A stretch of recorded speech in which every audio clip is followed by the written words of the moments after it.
ವಿವೇಕ ಚೂಡಾಮಣಿಯ 6ನೆಯ ಶ್ಲೋಕವನ್ನು ನಾವು ನೋಡೋಣ. ವದಂತು ಶಾಸ್ತ್ರಾಣಿ ಯಜಂತು ದೇವಾನ್ ಕುರ್ವಂತು ಕರ್ಮಾಣಿ ಭಜಂತು ದೇವತಾಃ ಆತ್ಮೈಕ್ಯಬೋಧೇನ ವಿನಾಪಿ ಮುಕ್ತಿರ್ ನ ಸಿದ್ಧ್ಯತಿರ್ಬ್ರಹ್ಮ ಶತಾಂತರೇಪಿ. ಮೊದಲಿಗೆ ಈ ಶ್ಲೋಕದ ಅರ್ಥವನ್ನ ನೋಡೋಣ, ನಂತರ ಅದರ ವಿವರಣೆಯನ್ನು ನೋಡೋಣ. ವದಂತು ಶಾಸ್ತ್ರಾಣಿ ಯಜಂತು ದೇವಾನ್, ನೀವು ಶಾಸ್ತ್ರಗಳನ್ನ ಹೇಳ್ತಾ ಇರಬಹುದು. ಯಜಂತು ದೇವಾನ್, ದೇವತೆಗಳಿಗೆ ಯಜ್ಞ ಯಾಗಾದಿಗಳನ್ನ ಮಾಡ್ತಾ ಇರಬಹುದು. ಕುರುವಂತು ಕರ್ಮಾಣಿ, ಎಲ್ಲ ಕಾಮ್ಯ ಕರ್ಮಗಳು ಮಾಡ್ತಾ ಇರಬಹುದು. ಭಜಂತು ದೇವಾನ್, ದೇವರನ್ನ ಭಜಿಸ್ತಾ ಇರಬಹುದು.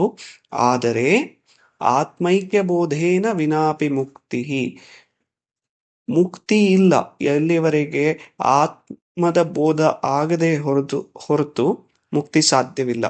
ನೀವು ಇದನ್ನೇ ಮಾಡ್ತಾ ಹೋಯ್ತು ಅಂತಂದ್ರೆ ಆತ್ಮದ ಬೋಧ ತಿಳಿದೆ ಇದೆಲ್ಲ ಶಾಸ್ತ್ರಗಳನ್ನ ಮತ್ತೆ ಯಜ್ಞ ಯಾಗಾದಿಗಳನ್ನೆಲ್ಲ ಕರ್ಮದಲ್ಲಿ ತೊಡಗಿದ್ರೆ ನ ಸಿದ್ಧ್ಯತಿ ಬ್ರಹ್ಮ ಶತಾಂತರೇಪಿ, 100 ಬ್ರಹ್ಮಗಳು ಕಳೆದ್ರೂ ಕೂಡ ಅದು ನಿಮ್ಗೆ ಸಿದ್ಧಿಸೋದಿಲ್ಲ ಅಂತ ಹೇಳ್ತಾರೆ. ಒಂದು ಬ್ರಹ್ಮ ಅಂತಂದ್ರೆ ಏನು?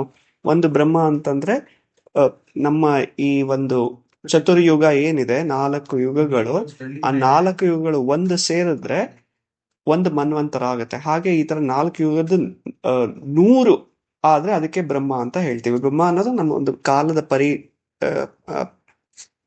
ಪರಿಗಣನೆಗೆ ತಗೊಂಡಿರ್ತಕ್ಕಂಥ ಒಂದು ಶಬ್ದ.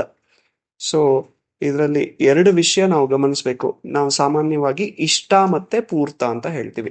ಇಷ್ಟ ಅಂತಂದ್ರೆ ಈಗ ನಾವೇನೇನೋ ದೇವರ ಪೂಜೆ ಮಾಡೋದು, ಯಜ್ಞ ಯಾಗಾದಿಗಳನ್ನ ಮಾಡೋದು, ಇದು ಎಲ್ಲದ್ರಿಂದ ನಮ್ಗೆ ಪುಣ್ಯ ಲಭಿಸುತ್ತೆ ಅಂತ, ಇದೆಲ್ಲ ಇಷ್ಟ ಆದ್ರೆ ಬೇರೆಯವರಿಗೆ ದಾನ ಧರ್ಮ ಮಾಡ್ತಕ್ಕಂಥದ್ದು ಇದೆಲ್ಲ ಪೂರ್ತ. ಕೆರೆ ಕಟ್ಟೆ ಕಟ್ಸೋದು, ವಿದ್ಯಾಲಯಗಳನ್ನ, ಅದು ಆಸ್ಪತ್ರೆ, ಅದು ಇದೆಲ್ಲ ಕಟ್ಸೋದು ಎಲ್ಲ ಪೂರ್ತ.